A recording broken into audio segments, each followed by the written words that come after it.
যেদিন তোমার হুঁশ ফিরবে সেদিন তুমি আমার থেকেও বেশি কাঁদবে, কারণ সেদিন তুমি বুঝবে আমি কিভাবে প্রতিটা দিন তোমার জন্য জ্বলে পুড়ে নিঃশব্দে কাটিয়েছি। বুঝবে ভালোবাসা শুধু মুখে বলা নয়, প্রতিটা নিঃশ্বাসে যাকে ধারণ করা যায়। আমি ছিলাম, আছি, হয়তোবা চিরটা কাল থেকে যাব তোমার জন্য।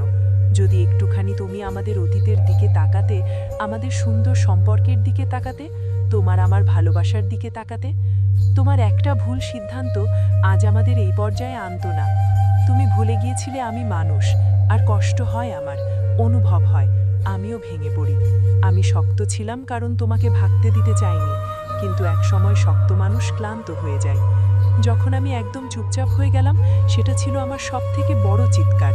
হয়তো তুমি হাসছো, নিজের পথ চলছো, ভাবছো আমি তো হারিয়ে গেছি, কিন্তু হঠাৎ এক নিঃসঙ্গ সন্ধ্যায় স্মৃতির ঝাপটায় যখন বুকটা হা হা করবে, তখন বুঝবে কে ছিল তোমার দুর্গম পথের নিঃসঙ্গ জীবনের সত্যি সাথী, আর কে ছিল তোমার কিছু মুহূর্তের যাত্রী।